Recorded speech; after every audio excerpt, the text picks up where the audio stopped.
Bueno, ¿quién iba a decir? El otro día hablábamos con un penalista y decíamos, seguramente, con un penalista no, con el abogado de los sobrinos de Castillo.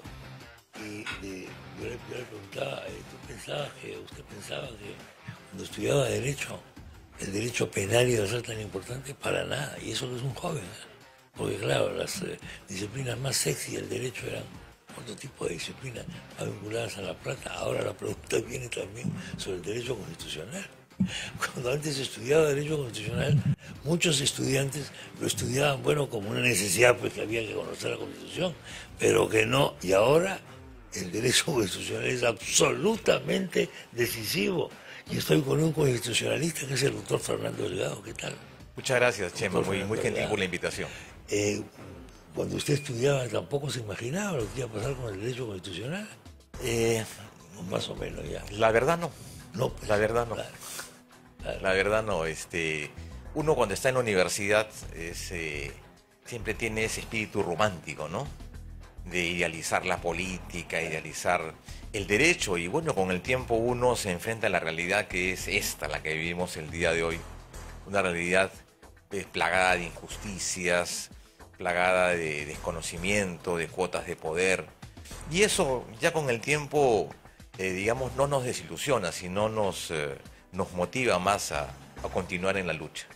Bueno, ¿cómo se puede hacer una nueva constitución en el Perú legalmente hablando, constitucionalmente hablando?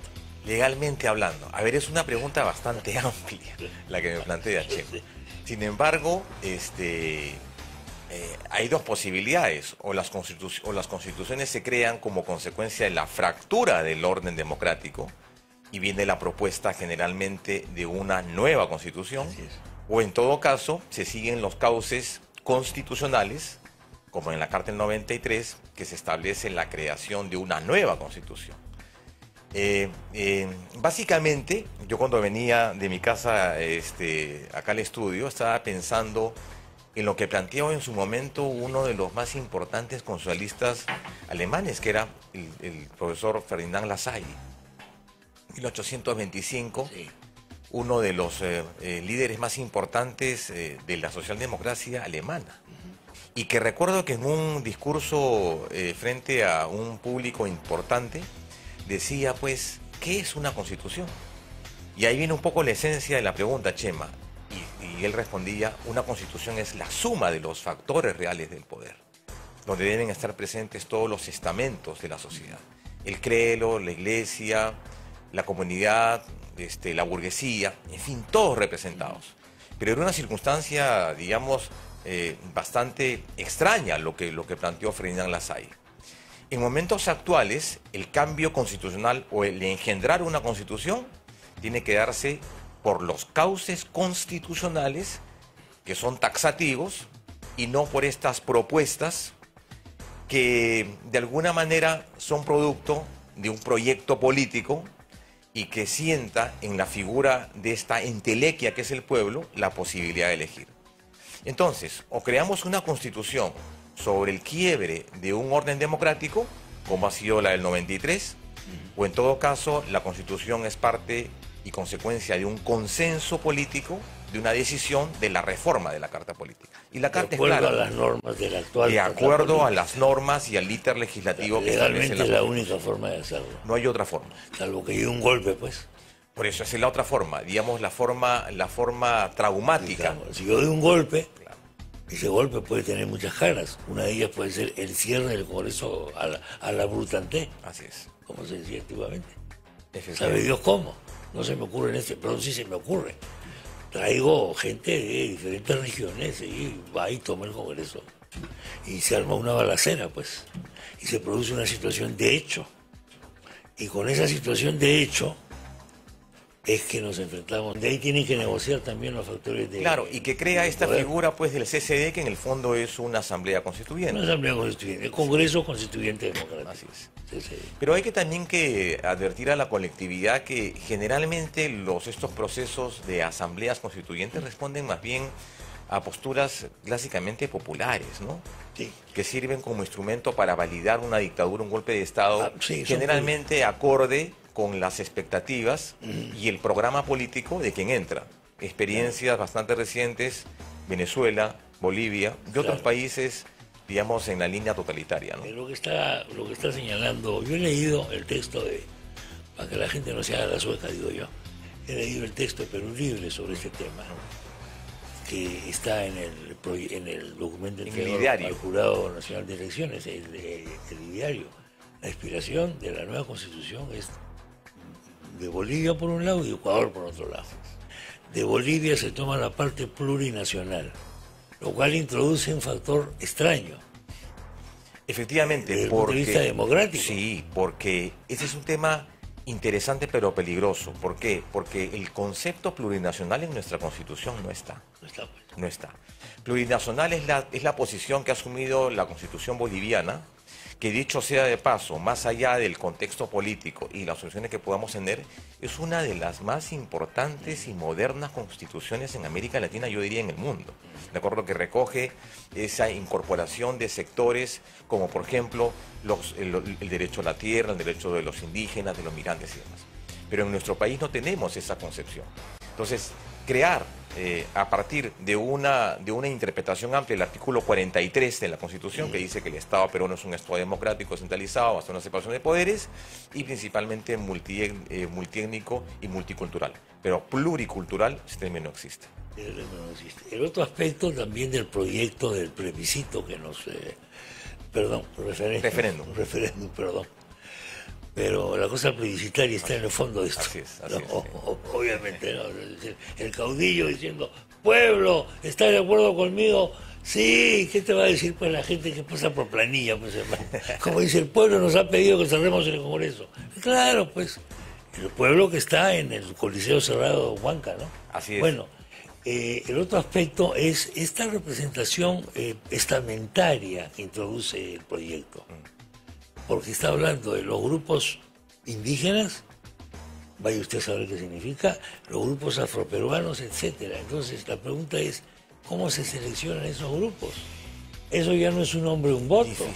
Difícil, muy difícil y aparte contradictorio el proyecto, porque si bien es cierto, todo proyecto constitucional debe implicar una amplia representatividad. Digamos, el tema de la posición del pueblo, no el pueblo como entelequia, sino el pueblo como representación, ¿no? Entonces este proyecto de Marras dice 30% de la comunidad política, 40%, un 30% de los movimientos, un 20%, un 15% de las comunidades nativas y el otro % de las comunidades afroperuanas. Bueno. Entonces, yo digo, efectivamente, ¿cómo se determina eso? Una parte del proyecto, en estas 8 disposiciones, dice, bueno, el Jurado Nacional de Elecciones se encargará de establecer la demarcación territorial y la cuestión de votación. Perfecto. Pero ¿cómo determinamos esta comunidad nativa? Pongámonos en una situación muy precisa. Yo digo, si cada ciudadano peruano va a expresar su decisión del referéndum y va, en todo caso, votar por sus asambleístas, entonces una persona, digamos, afroperuana diría, yo tengo un voto, digamos, en mi condición de ciudadano afroperuano, pero no tengo mi voto en condición de ciudadano. Ciudadano, punto. Entonces, esa repartición o ese cupo no tiene mayor sustento. No, yo veo ahí... Y aparte que es sectario. Es muy fascistoide. Es muy fascistoide porque es estas cosas... Es la democracia corporativa. Es sectario. La democracia corporativa, en la que como yo soy tal, tengo tal derecho. No, pues no puedes hacer eso. Una cosa es la paridad de género y otra cosa es la representación que a partir de factores étnicos... Claro, étnico. Estamos regresando a la etnicidad así es. En el siglo XXI. Lo que pasa es que este enfoque, Chema, es un enfoque, digamos, trasnochado, ¿no? Totalmente. Trasnochado, impreciso en el sentido de que está, digamos, no expresa las razones por las cuales vamos a darles estas cuotas de participación. Particularmente, esta paridad de género, yo lo veo interesante, pero no como una política general para que diga mitad hombres, mitad mujeres. Pues, claro. Porque si vamos a hacer ese tipo de segmentos, si vamos a crear ese tipo de condiciones, también diría, pues los LGTB en el Perú también tienen derecho a manifestarse, ¿no? Eso es lo que viene, por ¿no? supuesto. Entonces una serie, vamos a comenzar a segmentar, digamos, la población, y eso, digamos, afecta el elemento de la representatividad, Claro. ¿no? La representatividad y principalmente la voluntad del ciudadano para elegir.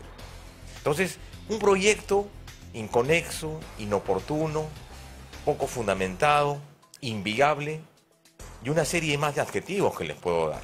Pero básicamente se aleja de, digamos, del contexto o de la dinámica constitucional. No es posible crear esta figura a partir de la existencia de una regulación, como es la Constitución Política del Estado, que tiene una condición taxativa en el tema de las posibilidades de reforma. Y aparte hay una serie de omisiones que la podemos seguramente conversar más adelante, y aparte imprecisiones que se dan de cara a este proceso, digamos, remotamente o improbablemente de elegirse, ¿no? Porque tengo la seguridad que el Congreso de la República y la Comisión de Constitución le pondrá pues el PAE a este proyecto, por ser definitivamente, lo que decían mis profesores en la universidad, un mamarracho jurídico. Sí. Eso es lo que es. No lo van a aprobar, evidentemente. Ahora, esto nos colocará en un escenario extraño, porque anoche el doctor Cerrón ha dicho de que si no lo aprueba esto el Congreso, se niega a aceptar la voluntad popular. Bueno, vaya usted a saber qué significa eso. Hay un plan B. Entonces, Giverini le pregunta, ¿y en qué consiste el plan B? No puedo revelarlo. Solo puedo decir una cosa, tiene que ver con el Congreso. Entonces, ahí ya te abre un abanico especulativo, digamos. ¿Qué significa esto que está diciendo? ¿Qué tiene que ver con el Congreso? Es que no habría, digamos, en términos de la Constitución, no habría otra salida que si el Congreso de la República archiva esta iniciativa legislativa, este proyecto del Ejecutivo, queda ahí. Sin embargo, hay una salida. El artículo 17 de la Ley 26.300, Ley de Participación Ciudadana del 94, establece esa posibilidad, que se pueden plantear los proyectos rechazados por el Congreso de la República y llevarlos a un escenario de un referéndum. Se hizo anteriormente con el caso de los fonavistas, ¿no? Claro, pero para eso, ¿qué cosa requiere? Es el 0.3% de la población, el día de hoy más o menos 75.000 personas. Entonces, hay esa salida, hay esa posibilidad. Pero esa posibilidad te lleva al referéndum para la propuesta legislativa. No para la creación de un proceso constituyente, Claro. que resultaría siendo paralelo. O sea, tenemos un Congreso que legisla y una Asamblea Constituyente que elabora la Carta Política. En eso estamos. Ese es el problema. Quédese un momento más, doctor. Sí, cómo no, con todo usted, gusto. porque, ¿sabe? Esto no es un consejo de ministros, esto es un meeting. ¿Y el señor tiene derecho a hacer un meeting? Sí. Con su plata, con la plata del partido. Me parece muy bien que el partido financie el meeting, o con su plata, lo aplaudo, me voy a la plaza y le digo 3 hurras por el doctor Torres. Y hip, de acuerdo. Pero no en un consejo de ministros. Esto no es un consejo de ministros. ¿Por qué? Porque los temas que trata un consejo de ministros no tienen nada que ver con la perorata que se ha mandado este buen señor. Por otro lado, esto de que la señora Karen López tiene que probar no es correcto desde el punto de vista legal. Me va a corregir el doctor Delgado. Ella es una prueba que puede utilizar el Ministerio Público o no para formular una acusación con pruebas, con instrumentos probatorios, con toda la categoría de esto, ante el juez respectivo. Efectivamente. O sea, no pueden pues exigirle pruebas. Si yo hago un reportaje, sí me deben exigir pruebas, lógicamente, periodísticas, no legales. Pero a ella no se le puede exigir pruebas legales para hablar, porque entonces llegaríamos simplemente a que no hay prensa, ni se puede decir nada, hasta que la Corte Suprema, dentro de no sé cuántos años, ni siquiera la Corte Suprema, el Tribunal Constitucional, dice que esto es así. Hay que distinguir, pues, ¿no? Más que un consejo de ministros, Chema, no sé, parece más bien una feria, ¿no? Porque la verdad es una burla al país. No puede ser, pues. Este tipo de reuniones que se están haciendo ya periódicas cada semana. Sí. atendiendo a temas que realmente... Irrelevantes temas, escucharlo al primer ministro ya con síntomas de senilidad No puede y ser. aparte de incoherencia, creo que es lamentable. Y el segundo punto más jurídico, ya en vez de ocuparnos de este señor, era el hecho de las declaraciones de ayer de Calerín López, ¿no? Sí. Y está ahora como candidato, postulante a colaborador eficaz. Los hechos que ella aporte tendrán que ser corroborados. Así es. La Comisión de Fiscalización no es una instancia judicial, es una instancia para determinación de la existencia de indicios que lleven a colegir el inicio de un proceso. Todo esto tendrá que ser visto a nivel del Ministerio Público y ella tendrá entonces que aportar Que la puede prueba. descartar, el Ministerio Público puede descartar por supuesto, también lo que pero es. ella puede aportar la prueba o el medio de prueba correspondiente para acreditar su dicho. Ahora, el hecho de que no haya ninguna prueba en ese tipo de proceso, no, porque todo es reservado, pues. Así es. No. Todo es reservado. Además es una instancia, como usted acaba de señalar, política del Congreso. Esta instancia no es legal desde el punto de vista de la Entonces, justicia. ahí hay un evidente desconocimiento de una cuestión básica. Número uno, que el Congreso no hace investigaciones penales, no le corresponde. Y siendo esta condición de la señora Karen López una candidata colaboradora eficaz, toda información debe ser corroborada. Sí. Corroborada, y para eso sirve el proceso. Claro. Para eso sirve el proceso, para eso está el Ministerio Público, para acusar, para custodiar la prueba, para tramitar, y efectivamente para esta comisión. Para Pero no tiene esto que está diciendo esta señora. no tiene por qué llevar al Congreso una prueba, digamos. U otras personas que también. Porque efectivamente el proceso es reservado, ¿no? El Ministerio Público está facultado de, por ejemplo, llamarlo al doctor Aníbal Torres o pedirle que declare. ¿Es verdad que usted sugirió que el señor Pacheco se vaya a Panamá? No, y además también, ¿cómo se prueba eso? Simplemente con el registro telefónico de lo que la señorita, de lo que la señorita López ha dicho, ¿no? Se corrobora, se hace una auditoría, un cruce de información telefónica, levantamiento de secreto bancario, levantamiento de secreto telefónico, y listo. Hay pesquisas que se han hecho y en eso el Ministerio Público creo que es el órgano adecuado, competente, y yo lo he demostrado en otros casos, ¿no? En el sentido del seguimiento y la acreditación de este tipo de delitos. Sí. Esta cosa de pedir pruebas o de esperar que resuelvan los jueces está dirigida a la prensa. Sí. Y el doctor Torres se caracteriza mucho por eso. No le gusta la prensa, pues. Evidentemente es obvio que no le gusta la prensa, ni a él y menos a Castillo. Nunca le ha ido bien con la prensa.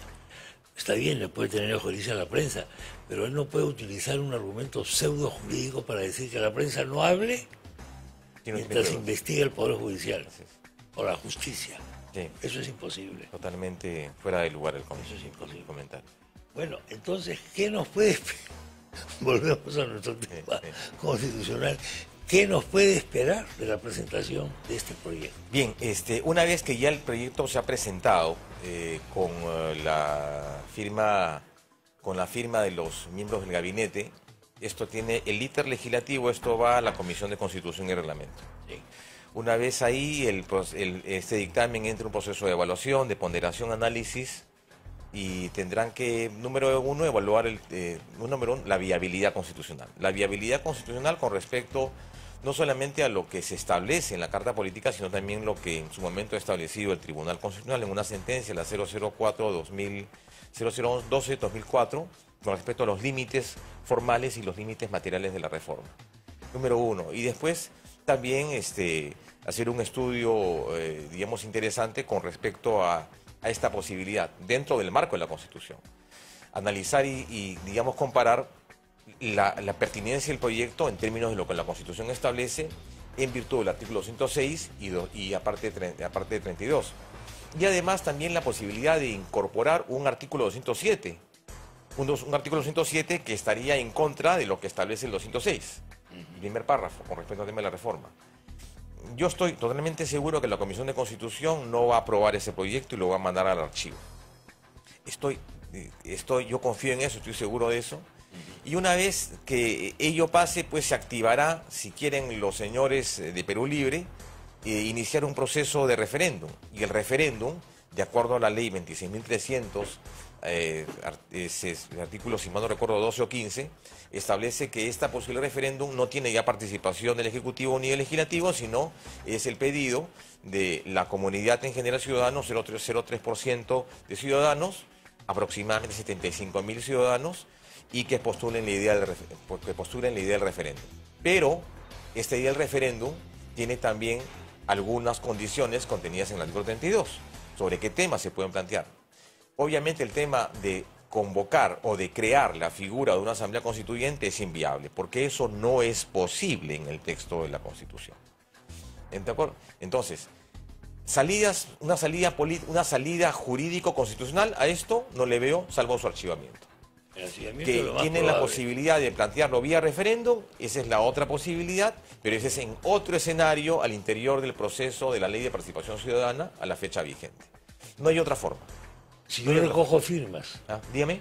Si yo recojo firmas. Claro. ¿Me puedo ir con las firmas al Jurado Nacional de Elecciones? 0,03%. 0,03% de la población, de acuerdo al padrón otorgado por el Jurado Nacional de Elecciones. ¿Quiere decir, el jurado puede resolver que haya referéndum? Quien se encarga de esto, de acuerdo al artículo 21, quien se encarga de ejecutar esta decisión es el Consejo de Ministros. El presidente del Consejo de Ministros es el que se encarga, de acuerdo, de ejecutar y comunica al Congreso, y de ahí ve el tema presupuestario, pero el Jurado de Elecciones es el encargado, digamos, de establecer ese procedimiento de referéndum. Pero solamente en ese sentido, digamos, en la aprobación de determinadas normas que no tengan que ver con disminución de derechos, con transnacionales nacionales, y mucho menos con soberanía nacional. 3 temas, entre otros, y temas aparte presupuestarios. Ahí la discusión sería si es pertinente organizar un referéndum o si es legal hacer un referéndum para en los términos del proyecto de ley.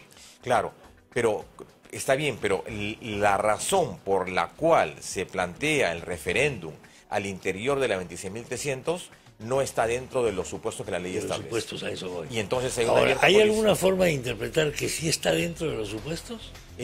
No, uno puede interpretar conforme sí, claro, al criterio que le quiere dar. Lógicamente. Sin embargo, el supuesto de la ley 26.300, con respecto al referéndum, una ley bastante sencilla y bastante simple, tiene que estar, digamos, en concordancia con la Constitución. Perfecto. Pero lo que se plantea ahí, contenido en un pedido ciudadano, que, digamos, en apariencia formal pudiera tener requisitos, pero el fondo no es el correcto o no es el válido. Entonces, el procedimiento puede ser el correcto, recolecto firmas, pero para un pedido que resulta siendo incompatible con la Constitución. Salvo que se cree un conflicto de poderes acá.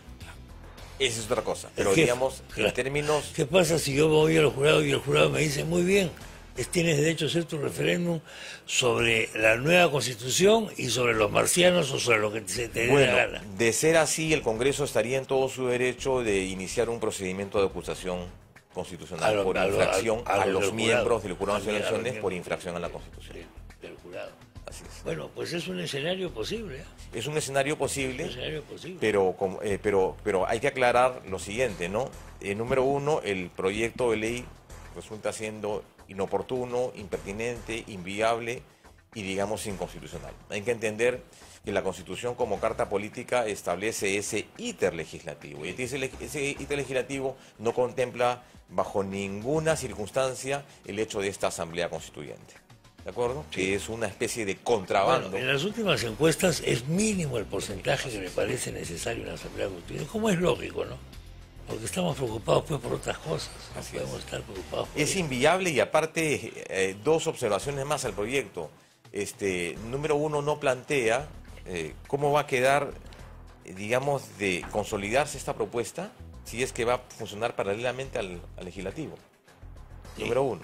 Porque la propuesta inicial era que los OCAs no perdían sus funciones.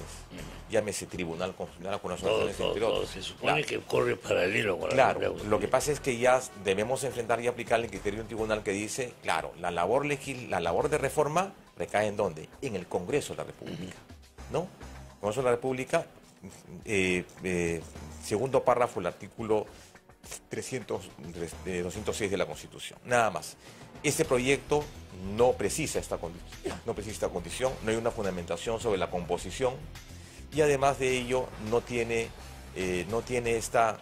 ¿Cuál es el beneficio que traería una modificación de la Constitución. Recordemos que hasta la fecha han habido 22 cambios de la Carta Constitucional del 93 y han operado cambios al interior. Yo diría 4, 6 sobre derechos fundamentales, 8 sobre reforma del Estado y otros temas más. Pero no le tengamos miedo a las reformas. ¿De acuerdo? Las reformas son posibles, son viables, entendiendo que la Constitución es un proyecto vivo. Y en el caso del Perú, como comento, han habido 22 cambios de la Constitución. El problema principal acá es un tema de interpretación, porque la Constitución dice puede modificarse total o parcialmente. Claro. Si hablo de una reforma total, entonces estamos hablando de un nuevo texto constitucional. Claro, pero para que otra norma entre en vigencia otra Constitución, esta de acá tiene que derogarse. Bueno, en otras constituciones también ha ocurrido lo mismo. Ha habido enmiendas, ha habido añadidos, ha habido reformas. El caso de Chile es clarísimo. Claro. Porque ahora están diciendo, no, vamos a cambiar la constitución de Pinochet. Un momentito. Esa constitución se promulgó en la época de Pinochet, pero después la democracia ha hecho una serie de cambios de la constitución. Pero ellos han querido, que es un poco lo que queremos hacer, lo que quieren hacer acá, fundar de nuevo la república. Para fundar de nuevo la república han convocado a una asamblea constituyente en Chile con los resultados que estamos viendo que no van a salir como inicialmente se creyó. Es que hay dos posibilidades, pues digamos en la dinámica de la reforma constitucional podríamos hablar. Número uno, esta constitución que tenemos podría ser modificada una y otra vez, podría ser reformada, como efectivamente es hecho en 22 ocasiones. O en todo caso aplicamos una suerte de enmiendas, ¿no? Las enmiendas no es parte de la tópica constitucional peruana, ocurre más bien en la Constitución de Washington, en la Constitución norteamericana, y digamos responde a una cuestión, digamos, doctrinaria, ¿no? Constituciones rígidas, constituciones flexibles. Nuestra Constitución sí permite la modificación, pero para que operen los cambios que propone ese proyecto de ley, tendríamos que primero, derogar la Constitución del 93 y entrar a un proceso, digamos, de reconstrucción, citando nuevamente al profesor Ferdinand Lassalle. La otra opción es una técnica que se usa, que se ha usado con mucha frecuencia, son las llamadas mutaciones constitucionales, planteada por el profesor Giorgio Lignè, que decía que eran básicamente cambios en la interpretación. Cuando una norma no tenía la correcta interpretación, el legislador, el constituyente debería darle la interpretación correcta. Normas, pero no es el caso. No es el caso. Cambios progresivos a la carta política sería lo correcto. Y no le tengamos miedo a eso, porque la Constitución es, además de establecer, digamos, la norma de carácter fundamental, orgánica y básica, es también parte del proyecto del tejido social. Es la norma de control social, la norma que regula conductas sociales. En ese sentido, desde acá pues expresamos como muchos peruanos nuestra condena y rechazo a este proyecto totalitario, que lo que busca es básicamente, digamos, llevarnos a una... Son formas de tomar el poder, pues no iba a consolidar una clase, digamos, o un grupo, etcétera, en el poder, pues. Un nuevo grupo que se adueña del poder, necesita una nueva constitución. Tiene que ser estatista, ¿por qué? Porque yo voy a controlar el Estado. Claro. Finalmente es eso. Y por último, hay otra cosa que también llama la atención. Hay dos proyectos más de reforma de congresistas de Perú Libre. Y en uno de estos proyectos lo que se planteaba era que el Ejecutivo iba a designar quiénes iban a estar. Sí. Si el Ejecutivo ni siquiera puede designar ministros con dos dedos de frente. Un grupo de notables. Un grupo de notables. Entonces ya nos imaginaremos que van a estar en ese proyecto de la Asamblea Constituyente, pues, Cerrón. Sí, no, de todas maneras el inspirador es Cerrón, eso está claro. O van a estar la hueste de Cerrón, o en todo caso estarán los chotanos. Sí, bueno, eso de todas maneras, porque esas son la nueva clase se alimenta, pues, efectivamente, de estas cosas tribales. Todos pertenecemos a tribus y los vínculos políticos son reemplazados por el parentesco, ¿cómo se llama? La paisanía, ese tipo de cosas. Pero eso no es malo siempre y cuando el parentesco y la paisanía, digamos, recaiga en personas que tengan conocimiento de la experticia, parte correcta, ¿no? O no solo para ganar licitaciones. Así es. Muchas gracias, doctor Delgado. A ustedes, muchas gracias. Muy amable, doctor Fernando Delgado, abogado constitucionalista. Hoy en